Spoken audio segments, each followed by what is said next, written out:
Hello, everyone, and welcome to the Jeffrey Epstein Show. I'm your host, Bobbycapucci, and this is Daily Drop number 46.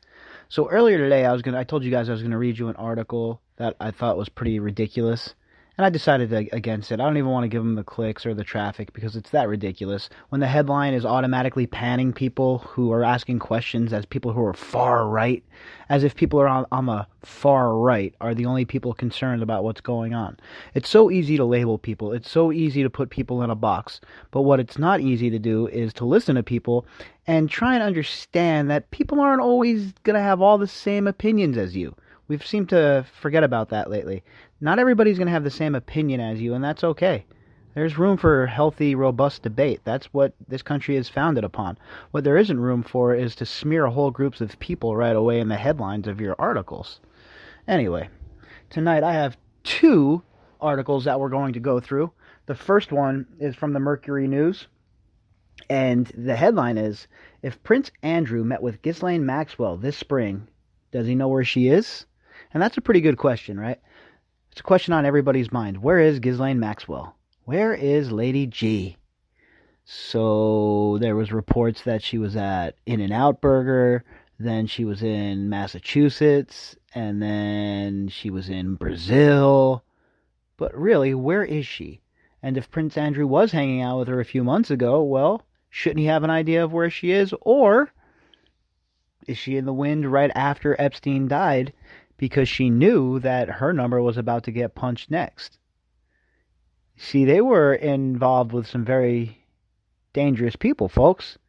There's a lot of talk that Lady G's pops was killed, right? There's a lot of talk that he was, offed himself. And after he died, Maxwell was left with nothing, and she went to New York, and her and Epstein were just happened to be perfect bedfellows. Just another coincidence in this case. This case is riddled with coincidences. Riddled with them. Isn't that funny? All right, so let's get to the meat of this article. In his now epically disastrous BBC interview, Prince Andrew said he initially cut off contact with Jeffrey Epstein in 2006, then finally ended the friendship in late 2010, because he finally figured out it wasn't good for a member of the royal family to hang out with a well-known convicted pedophile. Writers have parsed the various ways that Andrew's explanations for his relationship with Epstein and its supposed demise is full of holes, but here's another reason it's problematic. If Andrew, in fact, ceased contact with Epstein in 2010, why did he stay friends and maintain contact with Ghislaine Maxwell through at least earlier this year? Bam! I asked that same question. It's a very good question, right? Why would you stay friends with Maxwell? You know that her name was caught up in all of this. You know the allegations. And look, one person saying this about you, and that person has shoddy evidence, and there's nobody to corroborate it, well, then, there's definitely room for a discussion, and there's definitely people need to hold their horses and see what the evidence shows. But when you have so many witnesses coming against you and all of their stories match up and everything corroborates and all of these girls tell the same horrible tale, well, that's called being credibly accused. Do you see the difference, mainstream media? That's credible accusations. All right? Credible accusations must be looked at full stop. According to reports and attorneys for Epstein's multiple accusers, Maxwell has effectively been missing since before Epstein's arrest in July on new sex trafficking charges and August 10th death in the Manhattan jail. So where'd she go? Did she get wind of that this was all going down? Because remember, she was the contact. She's the one, in my opinion, that brought Epstein into the whole entire operation with intelligence. So did she get wind that Epstein was about to get clipped in jail or about to get picked up even? And if that's the case, did she go on the lam right away? And if she went on the lam, who's helping her? Where is she? We all know that she has big ties with the Mossad. Is she being hidden by the Mossad somewhere? Do they have a safe house that she's in America? Is she in Brazil? She could be anywhere. Who knows with these intelligence agencies? The FBI is still investigating Epstein's operation. If federal authorities are searching for Maxwell or have already found her, they haven't let on. but the possibility that Andrew was in contact with her earlier this year raises the question of whether he knows how to reach her. So, once again, that's another reason for him to go under oath, right? Just another reason for Prince Andrew, who is obviously, at the very least, a key witness in all of this and an enabler. He needs to come forward and he needs to help out.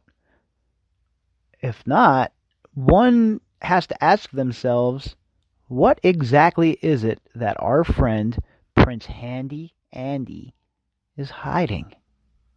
Ask yourself that, folks. If it was you, wouldn't you want to come out and clear your name? Wouldn't have you called the authorities on your own and been like, hey, look, this is the deal. I had no relations with this girl. I was having pizza with my kid. Here's the receipts. You could check the security detail reports. I'm sure that the cops that were watching him have to have very strict logs, right? Did his security detail go with him to this tramp nightclub? These are questions that need to be asked.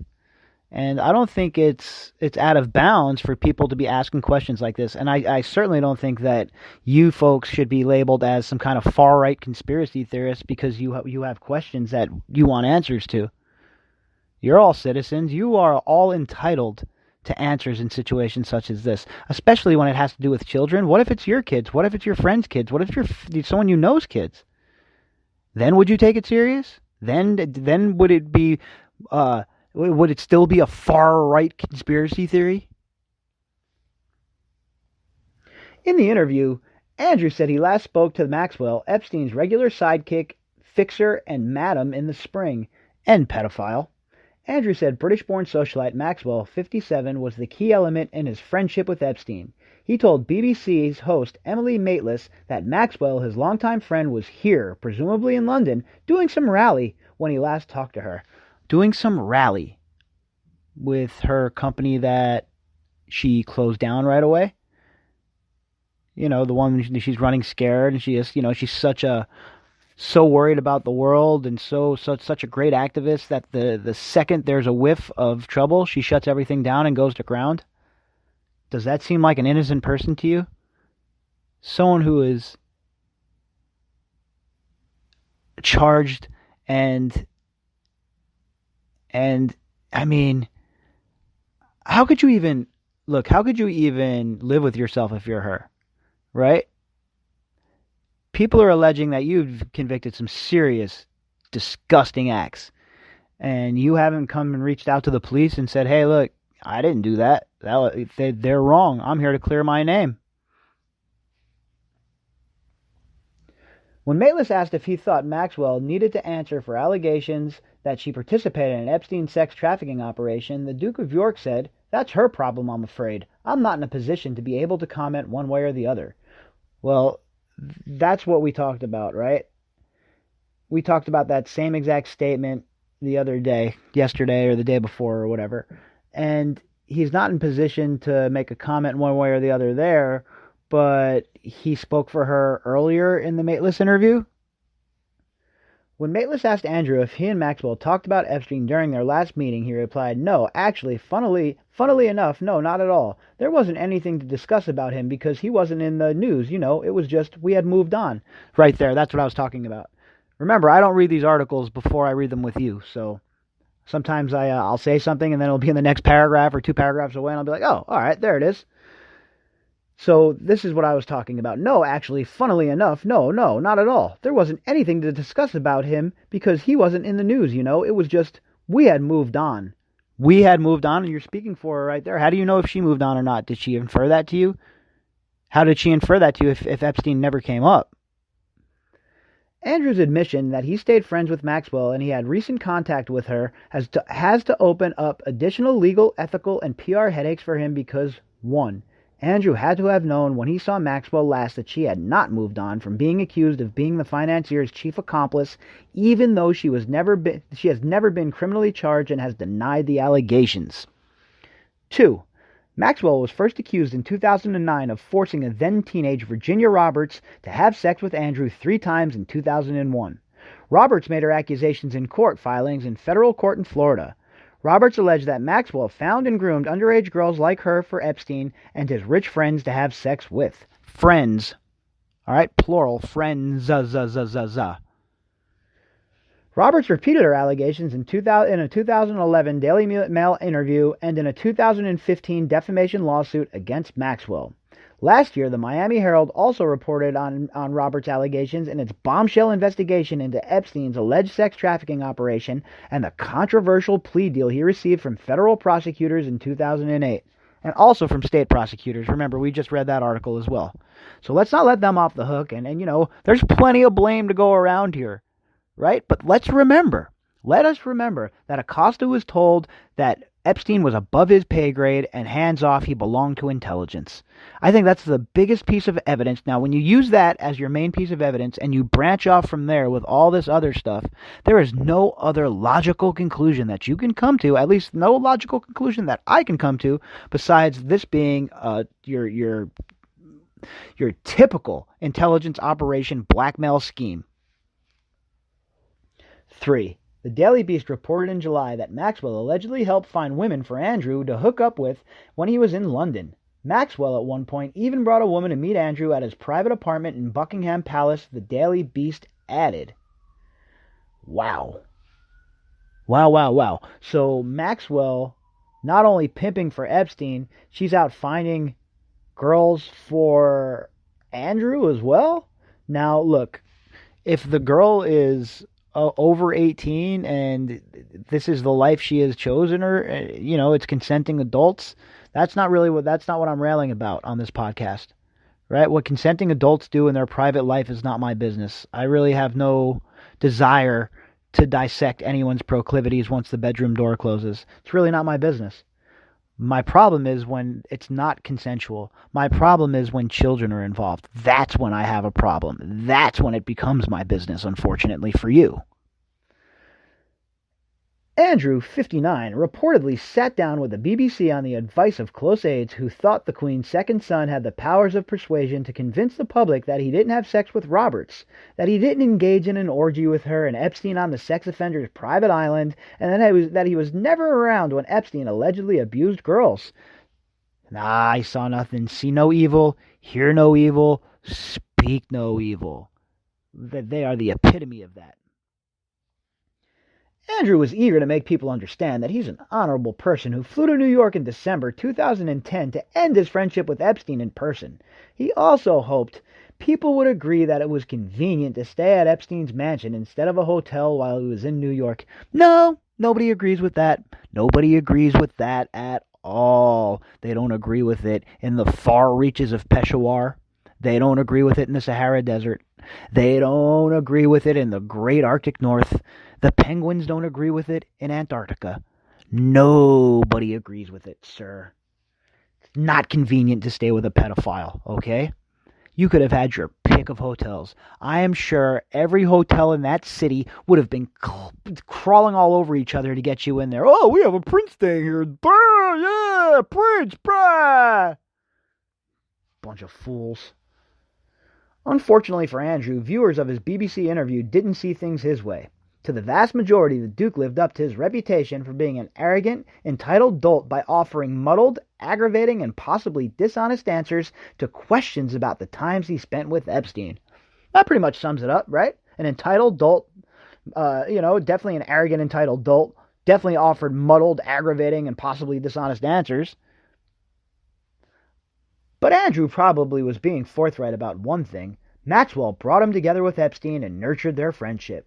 Andrew said he got to know Maxwell, the daughter of late disgraced publishing editor Robert Maxwell, when she was at university some 30 years ago. He said she introduced him to Epstein in 1999. And there you have it again, folks. More evidence of what's going on. Maxwell being run as an agent through her father, setting this whole entire sordid thing into motion. So really, if you want to get down to the nuts and bolts of it, in my opinion, she's just as guilty as Epstein. She should be facing just as much scrutiny as Epstein. But she's in the wind. Where is she? Who is hiding her and why? Where is she, Prince Andrew? Are you going to go on under oath? Can we have some answers, please? Nah. You're way too busy, right? You're going to go back to Thailand on another trip? Because that really looked good for you. Thailand's the place a sex offender should be showing up.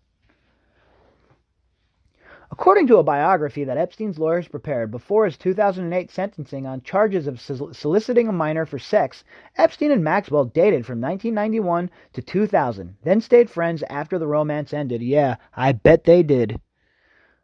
A New York Magazine profile of Epstein said the high society Maxwell lent a little pizzazz to Epstein, born to lower middle-class New York parents, as he tried to build his fortune by getting access to A-list business, media, and political figures. Let me read that to you again. As he tried to build his fortune by getting access to A-list business, media, and political figures.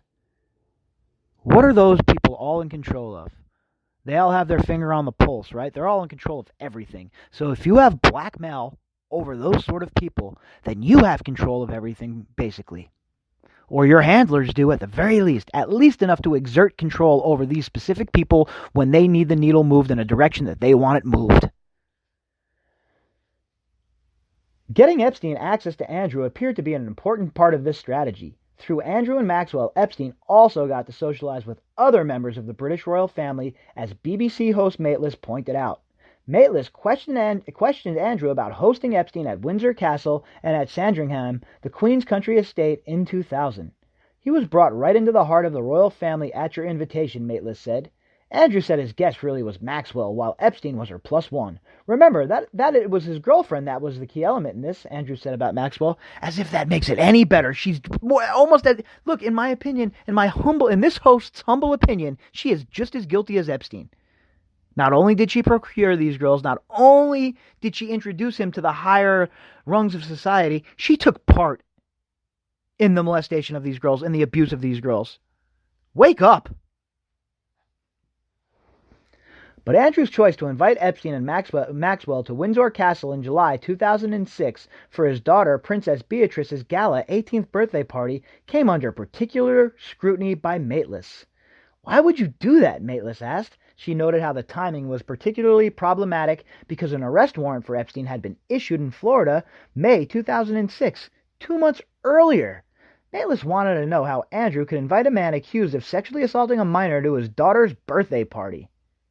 Andrew denied knowing about the arrest warrant at the time of his daughter's party. Really? The Prince of England doesn't know? Your security team doesn't know who you're hanging out with? Sorry, nobody's buying it. Yeah, I don't have to say it again, right? The lengths of where nobody's buying it on the globe, nowhere is anybody buying your story.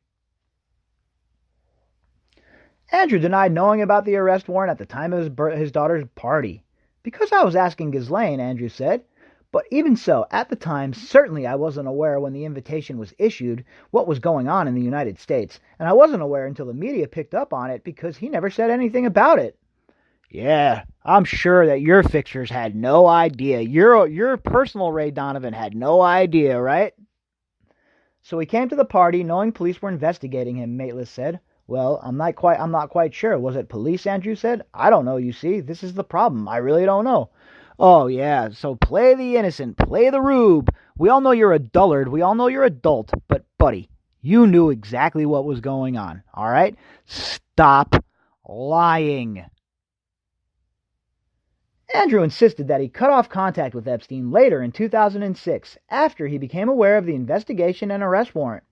He claimed he had no contact with Epstein over the next 4 years, during which Epstein was convicted in 2008 of the solicitation charge and served 13 months in a Florida county jail. Boy, some serious hard time, huh? County jail, where you got to leave every day. Boy, Epstein really did some hard time. And Maxwell is still roaming the streets free. Lord knows what she's doing, with who, and where. At the end of the day, with the benefit of all the hindsight that one can have, it was definitely the wrong thing to do, Andrew said. But at the time, I felt it was the honorable and right thing to do, and I admit fully that my judgment was probably colored by my tendency to be too honorable. That's just the way it is. That's just the way it is, huh? No, the way it is that you're a sick, depraved, disgusting sicko. All right? That's the way it is. You're too honorable. An honorable man comes to the police, all right? An honorable man doesn't wait for people to question him. An honorable man steps up to the plate and protects children. An honorable man does not abuse children. You're not honorable, Prince Andrew, all right? I understand we're all the hero in our own story, but I have news for you, all right? You're Ramsay Bolton in this story. But as much as Andrew said he and Maxwell had moved on, they really hadn't. Not with the allegations against her still very much in the news. But if Andrew stayed on friendly terms with Maxwell over the years, he's not the only high-profile person to do so. Politico reported that Maxwell, who had become friendly with former President Bill Clinton, vacationed with Chelsea Clinton and her then finance Mark Mezvinsky on a yacht in 2000. Her fiance, not finance. That's their typo, not my fault. And her then fiance, Mark Mezvinsky, on a yacht in 2009. In 2010, Maxwell attended Chelsea Clinton's wedding to Mezvinsky. In 2010, Maxwell attended Chelsea Clinton's wedding to Mezvinsky. You guys hearing that? Maxwell, moreover, participated in the Clinton Foundation's Clinton Global Initiative as recently as 2013 through the Terramar Project, an ocean nonprofit she founded that has since been disbanded. A spokesperson for Chelsea Clinton and her husband said they didn't know about the allegations against Maxwell until 2015, long after they stopped socializing with her. Yeah, right, you're liars too, Chelsea and your lame-ass husband. Maxwell also posed for a photo with Elon Musk at a 2014 Oscars after-party and reportedly attended as many as 3 writing retreats, one of which was in 2018 in Santa Fe, New Mexico. Remember, the Zorro Ranch is also in New Mexico. Hosted by Jeff Bezos, the Business Insider reported, but she did not attend the most recent conference in October 2019, Vice reported. Well, yeah, I didn't think she would. I mean, how could she possibly have, Bezos would never hang out with her, right? Jeff Bezos, a scion of the community. Another man that is just above reproach. Come on, he has billions of dollars, folks. We can't have anything to say about this man. He's obviously our better, right? Ugh. Look, the whole entire thing sickens me. I know I sound cynical sometimes when I'm doing these reads, and I can't help it. Like I said, these articles, I'm reading them for the first time with you, so this is the reaction I would have if I was just reading the article by myself most of the time. Except there'd be a lot more expletives dropped. I try to keep it as expletive-free as possible here on the podcast, just in case, I don't know, I don't want to offend anyone. Anyway, we have our next article is from a local Palm Beach outlet. It's the westpalmbeachflorida.com. WPBF.com. And the headline is, New Biography of Jeffrey Epstein includes glowing praise from girlfriends Ghislaine Maxwell, Eva Dubin. Dubin says, Uncle Jeff, by the way. And now remember, we did a closer look at the Dubins. If you're just tuning in for the first time, or you're just recently tuning in, go back, download a closer look at the Dubins. All right, there's some more people that need to answer some questions. All right, so that's the headline, and then we'll jump right into the article. Jeffrey Epstein's former girlfriend, Ghislaine Maxwell, has been accused in several lawsuits of recruiting young girls for his sexual pleasure. In what seems to be a public relations biography provided to prosecutors in 2007 by Epstein's lawyer, it said Maxwell and Epstein's intimate relationship ended around 2000 because his long hours and frequent travel precluded a good married life with children, but they remained best friends. Maxwell is quoted as saying, My experience of Jeffrey is of a thoughtful, kind, generous, loving man with a keen sense of humor and a ready smile, a man of principles and values and a man of his world. What? Maxwell made no reference to the scores of young girls brought in to give him sexual massages or the pending criminal charges of having sex with minors. Another former girlfriend, Eva Anderson, who later married billionaire hedge fund owner Glenn Dubin, wrote of Epstein, He is the godfather of my 3 children. Whenever Jeffrey is in New York, he will always come over in the evening and visit us, help the children with their math homework, and conduct science Q&A at the dinner table. Again, what? The biography goes on to talk about the Dubins' young daughter. Jeffrey has enjoyed an especially close relationship with Selena, 12. Look, this makes me uncomfortable, honestly, guys. Reading this part of the article is really making me uncomfortable. It makes me wonder if the Dubins would be so disgraceful. You get my drift? You get where I'm going with that? Because we see that the Dubins, when you go back and do the closer look, the 15-year-old, and look, there's a lot of smoke around these people too, and they're not in the media. Once again, why aren't these people in the media? Selena wrote glowingly of their weekly science lesson when Uncle Jeff, as she calls him, takes time from his personal and business schedule to go over to her apartment and discuss science and mathematics lessons she is learning at school. After their lesson is over, they then spend some time at the piano where Uncle Jeff helps her work on her singing voice, even though, as she knows, Uncle Jeff does not have any real expertise in this area. Come on. Really? Uncle Jeff? What's next? Come sit on my lap for these New Kids on the Block tickets? It is unknown if the lavish praise for Epstein, describing him as a humble genius who avoided the limelight, was a generous benefactor to strangers and friends alike, and contributor to the arts and sciences, helped produce a more lenient deal from prosecutors.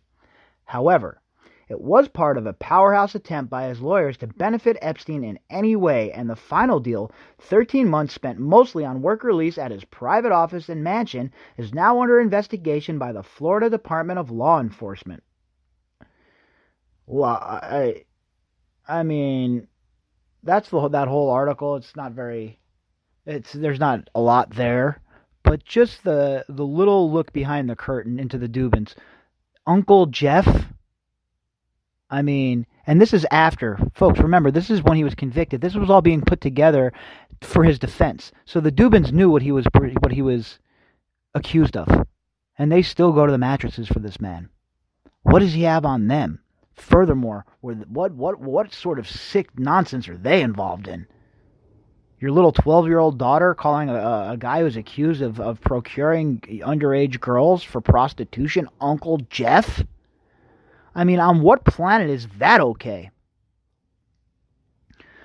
Alright, look, I'll be back tomorrow morning with some more stuff for you guys, but for now, that is the end of this daily drop. If you're looking to get in contact with me, you can find me at Bobbycapucci at Proton Mail. That is, Bobbycapucci at protonmail.com. That is BOBBYCAPUCCI at protonmail.com. And if you would like to support the show, you'll be able to find the GoFundMe link in the description. All right, everyone, I will talk to you tomorrow.